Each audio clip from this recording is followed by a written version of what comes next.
Morning light spilled across the small Memphis kitchen as Margaret Hayes sifted sugar into a steel bowl. At 63, her hands were slower than they used to be, but steady, practiced, sure. She folded strawberries through the cream, tasted for sweetness, and smiled. Claire always loved strawberry shortcake. It was the taste of summers when money was thin and love had to stretch. Margaret set the sponge layers on the rack and listened to the gentle tick of the wall clock. She imagined her daughter's laugh, the kiss on the cheek, the evergreen words, "Mom, you remembered." She laid a plain white tablecloth on the dining table and arranged a ring of grocery store roses in a glass jar. Red, because Claire once wrote in a school essay that red meant brave. Margaret pulled out the good plates, the ones she kept wrapped in tissue since Harold died, and added cloth napkins that had seen more ironing than use. She checked the oven again, even though the cake had cooled, because it calmed her to check. She smoothed her blouse, brushed a strand of gray behind her ear, and breathed in sugar and vanilla, and the faint echo of bygone birthdays. Just after noon, the front door opened. Claire stepped in with her husband, Derek, and their children. A swirl of coats and car keys and hurried voices. "Surprise, Mom," Claire said without smiling. Margaret felt her hope wobble, then stand straight again out of habit. "I made your favorite," she said. "I thought we could have lunch." The children drifted to the living room, screens lighting their faces. Derek hovered near the doorway, like a man who did not want to lean on anything. "What is all this?" Claire asked, her eyes on the roses, the cake, the plates that meant celebration. "It is your birthday," Margaret said. "I wanted to make it nice." Claire looked at her, expression flat as a closed door. "The best gift you could give me is to leave my life." The words arrived with no tremor, no apology, no place to hide. Margaret felt the room tilt. She gripped the back of a chair to keep from reaching for her daughter's hand. "I do not understand," she said, hearing the smallness in her own voice. "You never do," Claire answered. "You hover, you meddle. I am tired of it." They left as quickly as they had come. The door closed, and the house inhaled a heavy silence. That night Margaret sat at the table under the patient clock, the shortcake untouched. She lifted a fork, lowered it, and folded her hands instead. "This cannot be the rest of my life," she thought. In the stillness she made a promise she had never made before. Something would change, and the first thing would be her. She would choose herself, even if it hurt. Margaret lay awake that night, staring at the ceiling fan as it pushed warm Memphis air in slow circles. She thought of every sacrifice that had brought her here, to this moment of rejection.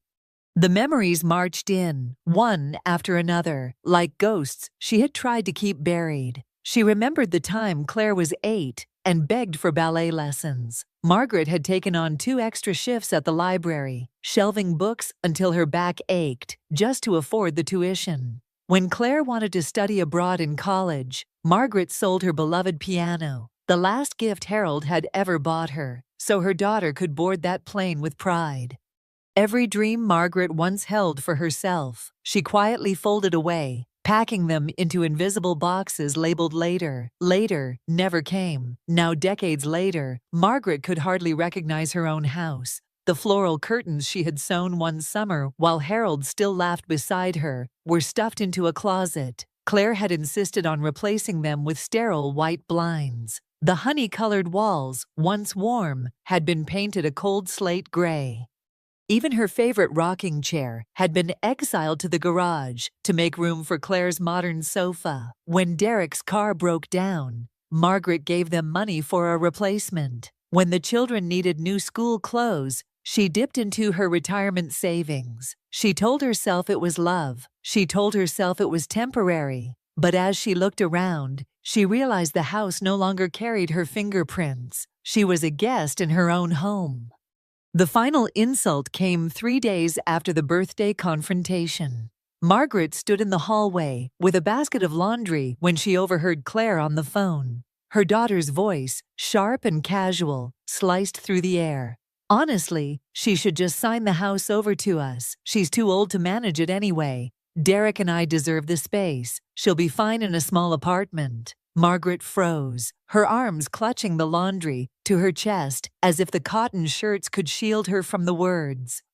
Too old. Sign the house over. As if her decades of sacrifice were just paperwork to be transferred. Her throat tightened, but no sound came. Later that evening, Margaret pulled out the leather journal she had not opened in years. The pages smelled faintly of dust and ink. With trembling hands, she wrote the words that had been circling in her chest. I have been erased in my own home, no more. She pressed the pen harder against the page, the letters digging into the paper, as if carving her resolve. For the first time in decades, Margaret allowed herself to picture a life not built around Claire's happiness. A fragile flicker of defiance stirred inside her, and she did not push it away. 2 mornings later, Margaret sat at the kitchen table, with a stack of unopened envelopes, bills, statements, notices. For months she had been too weary to look closely.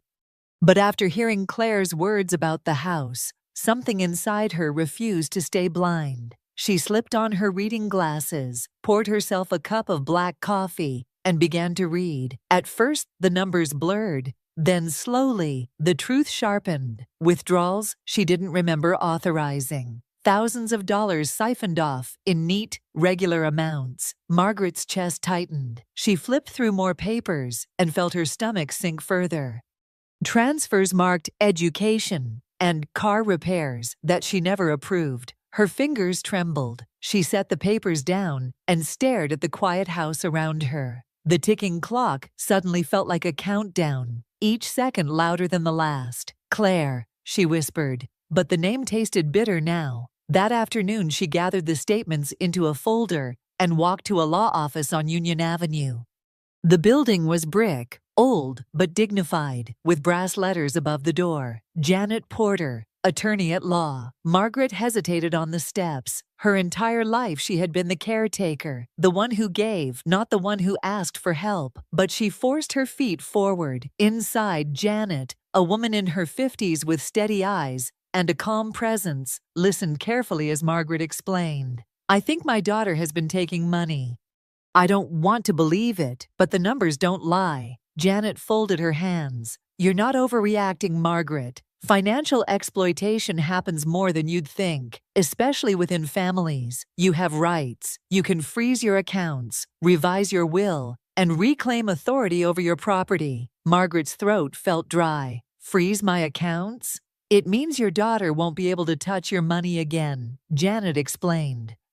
And if you wish, we can put legal protections around your house. If she's been pressuring you to sign it over, we can stop that. Margaret stared at her lap. Guilt and relief warred inside her. To fight back against her own child felt like betrayal. But wasn't it betrayal that brought her here? Janet continued gently. There's something else. I noticed a line in your statements. Derek tried to use your name to co-sign a loan. That could have put your home at risk. Margaret's head shot up. What? It didn't go through because the bank required your signature in person. But it shows intent. For a long moment, Margaret couldn't breathe. Her daughter had taken her money, and now her son-in-law had tried to take her name. The people she had sacrificed everything for were dismantling her piece by piece. When she finally walked out of the office, the Memphis sun hit her face. The air felt different, charged, as if the city itself were whispering, "Wake up, Margaret. Protect yourself." She clutched the folder of legal papers against her chest. For the first time in years, she felt a strange, trembling sense of power. The next evening, the Hayes house was alive with the noise of footsteps and slammed doors. Claire came home late, shopping bags dangling from her arms, the children bickering in the living room. Margaret waited in the kitchen, her folder of bank statements and notes laid neatly on the table. The kettle whistled faintly, steam clouding the window above the sink. "Claire," Margaret said as her daughter breezed in, setting bags down with a thud. "Not now, Mom. I'm busy," Claire muttered, reaching for her phone. "This can't wait." Margaret's voice was firmer than she expected. She slid the papers across the table. "I saw the bank statements. Thousands gone. Withdrawals I never made. And Derek, he tried to put my name on a loan without my consent." Claire froze, then rolled her eyes. We needed the money, school fees, the car breaking down. You wouldn't understand. You didn't even ask me, Margaret whispered. You're overreacting, Claire snapped. You have more than enough. Why are you being so selfish? The word hit Margaret like a slap. Selfish. After decades of holding her life together with grit and sacrifice, her chest burned as she steadied herself against the counter. I sold my piano so you could study abroad, Margaret said, her voice shaking. I worked double shifts to buy you ballet shoes. I gave you the best years of my life, Claire. And now it's our turn. Claire shot back, eyes narrowing. You're old, Mom. You don't need all this space, all this money. It's time you start thinking about us. For a moment, Margaret thought her knees might give way. She gripped the counter hard enough for her knuckles to whiten. I already spent my life thinking about you, she whispered. The children burst into laughter from the other room, oblivious. Derek shuffled in awkwardly, his eyes darting between mother and daughter, but he said nothing. His silence was louder than words. Listen carefully, Claire said coldly, leaning closer. If you keep pushing this, if you call lawyers and try to freeze things, you'll never see your grandchildren again, ever. Margaret's hands trembled as she poured water into her teacup, the steam rising between them like a fragile veil. She forced herself to meet her daughter's glare. I hope it doesn't come to that, she said softly, but I'm prepared if it does. For a second, the kitchen fell silent, except for the faint ticking of the wall clock. Claire's expression hardened into something Margaret had never seen before, not just anger, but contempt. You've changed, Claire spat. No, Margaret answered, her voice steadier now. I finally found myself. The next morning, Margaret's phone began to ring before she had even finished her tea. First, it was her cousin Janet, her voice sharp with judgment. Margaret, what on earth are you doing? Claire says you're throwing her family out on the street. How could you? Before Margaret could respond, another call buzzed through. Then another. Old friends from church, neighbors she barely knew. Each voice carried the same weight of scorn. How could you do this to your daughter? She's your only child. Think of the grandchildren. Margaret sat at her kitchen table, her mug growing cold in her hands, listening to accusation after accusation. Claire had painted herself as the victim, weeping into the phone, spinning stories about her cruel, heartless mother, and people believed her. That evening, the house echoed with hostility. Claire stomped from room to room, slamming doors so hard the walls rattled. The children avoided Margaret's eyes, whispering with their mother.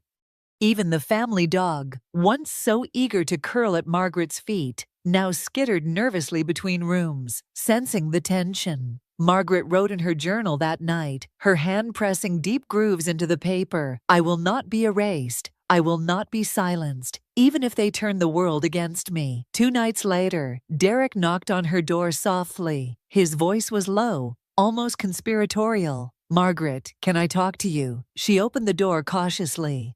Derek's eyes darted down the hall, making sure Claire wasn't near. He stepped inside and lowered his voice.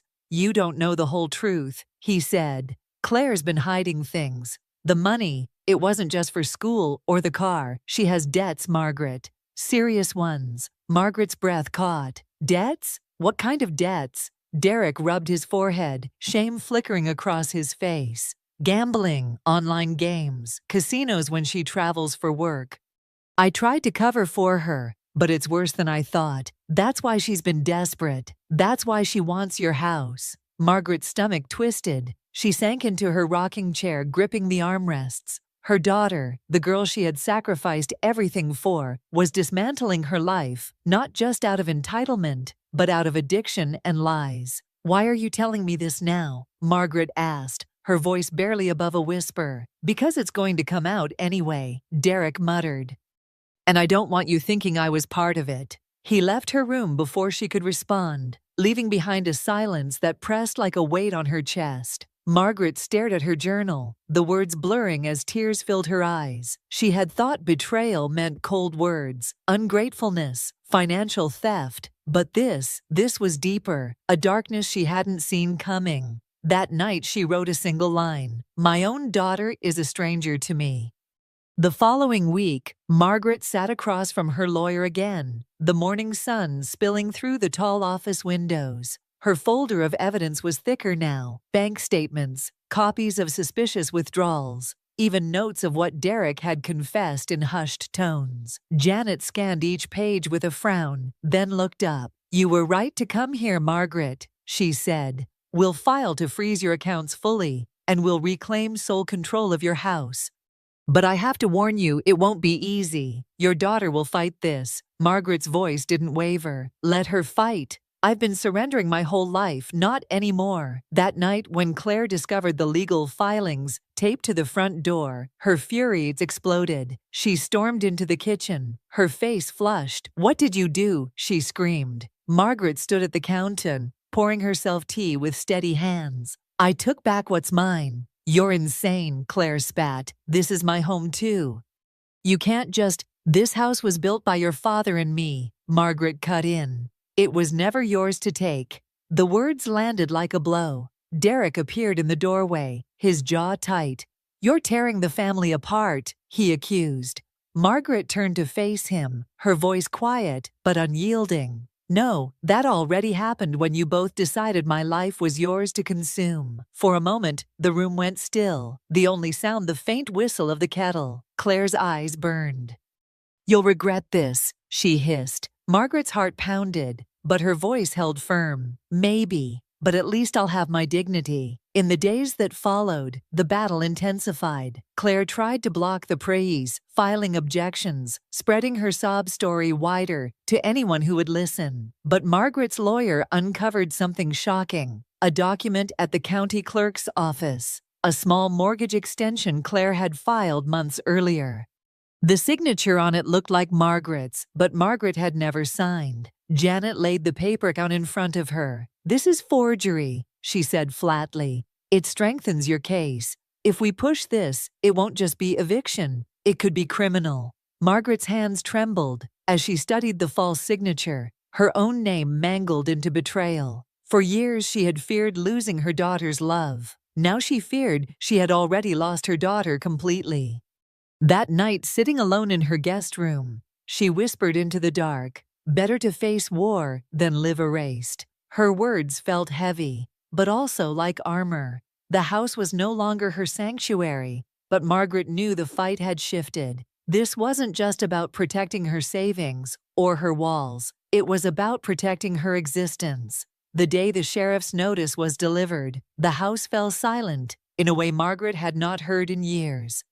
Claire stormed out of the kitchen, the paper clutched in her fist, her voice cracking with rage. "You think this is over, Mom? You'll die alone in this place," she shouted. The children hovered by the stairs, confused and frightened, while Derek gathered boxes with a stony face. For hours, the sound of packing filled the walls. Drawers slammed, doors banged. Voices muttered sharp and bitter. Margaret stood in the hallway, her palms pressed against her thighs to keep from shaking.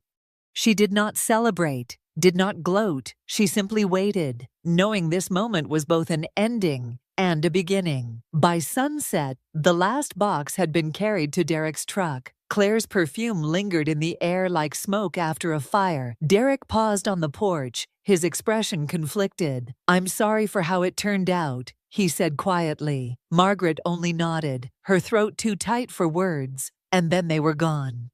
The headlights disappeared down the street, leaving Margaret alone on the porch steps, with the cicadas humming in the twilight. The silence that followed was heavy, but it was hers. For the first time in decades, she could walk from room to room without feeling like an intruder. The master bedroom still smelled faintly of Claire's perfume, but when Margaret flung open the windows, fresh Memphis air rushed in, sweeping away years of tension. The transformation began slowly. She reclaimed her favorite rocking chair from the garage and placed it by the window. She pulled her rose-patterned curtains out of storage and hung them again, their faded fabric softening the morning light. She filled vases with fresh flowers, roses, daisies, even lavender from the farmer's market. Margaret also returned to something she had abandoned long ago: Art. She found her old sketchbook in a box beneath the attic stairs, pages yellowed but waiting. She sat at her kitchen table, pencil trembling in her hand, and began to draw again, delicate roses, portraits half-formed, memories reborn in graphite. One afternoon she walked to the Memphis Community Center and signed up for an art class. The instructor, a warm woman named Claire, welcomed her. At first Margaret was shy, keeping to herself, but as the weeks passed, her laughter returned, quiet and surprising even to her own ears. "I feel silly drawing at my age," she admitted one evening. "Nonsense," an older man across the table replied. "You're not silly, you're free." Back home, Margaret played old jazz records Harold once loved. She cooked dinners for one and sat with a glass of sweet tea on the porch, watching the sun dip below the magnolia trees. The loneliness was still there, but it no longer felt like a punishment. It felt like space. Then came the letter. Mrs. Whitfield, her neighbor of 20 years, wrote, "I've seen your courage, Margaret. You remind us it's never too late to take back our lives." Margaret pressed the note to her chest, tears burning her eyes. For the first time in years, she believed it. She was visible again. Spring rain swept across Memphis. The night the phone rang, Margaret's heart jolted when she saw Claire's name on the screen. It had been months of silence. Her hand trembled as she pressed answer. "Mom," Claire's voice cracked, raw and tired. "We're broke. The kids miss you. I miss you." I shouldn't have said those things before. Margaret closed her eyes, listening to the daughter she had once carried through storms and sickness. Every instinct told her to open her arms, but another voice, calm, steady, born from months of healings, rose within. "I miss them too," Margaret said softly. "Then let us come back," Claire pleaded, "just until we get on our feet again." The ache in Margaret's chest was sharp, but she heard the warning in her own heart. If she opened the door again, the cycle would begin anew. She took a long breath. "I'm sorry, Claire. I can't let things go back to the way they were. You need to build your own life now." There was silence, then a click. The line went dead. Margaret sat in her rocking chair, tears streaming down her cheeks. Not just sorrow, but release. Days later, Derek appeared at her door alone, rain dripping from his coat. His face was lined with exhaustion. "Margaret," he said quietly, "I need to tell you something. I'm leaving Claire. I can't watch her destroy herself, or you, any longer. I should have stood up to her years ago. I'm sorry." Margaret studied his weary eyes. For a long moment, anger surged, but then it ebbed into something else. "Thank you for telling me," she said, "but you need to find your own path now, just as I had to find mine." He nodded, shame and gratitude mingling, then walked back into the rain. In the weeks that followed, Margaret's world grew brighter. She tended her rose garden, the soil rich and damp beneath her fingertips. Lavender sprouted along the fence line. Daisies opened their faces to the sun. The house, once a cage, was alive again. At the spring art showcase, in the community center, Margaret hung her drawings on the wall. Roses, hands, faces filled with unspoken emotion. Strangers stopped, admiring her work. A young woman asked, "Did you make these?" "Yes," Margaret replied softly, and for the first time she felt proud to claim something as hers. Later, she received another letter from Mrs. Whitfield. "I walked past your garden today. It's beautiful, just like you. You give hope to women like me, who thought it was too late. Thank you for reminding us that our stories aren't over." That evening, Margaret sat by her window as the sunset painted the sky gold.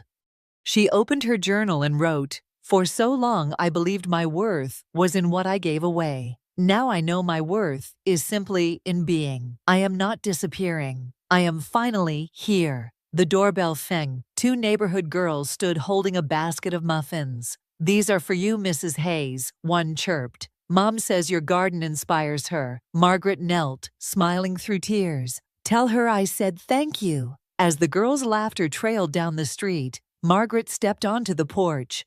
The breeze carried the scent of roses, the sound of new beginnings. Lesson: love without boundaries erases the self. True family begins when you honor your own worth. teaching others that respect is the root of love.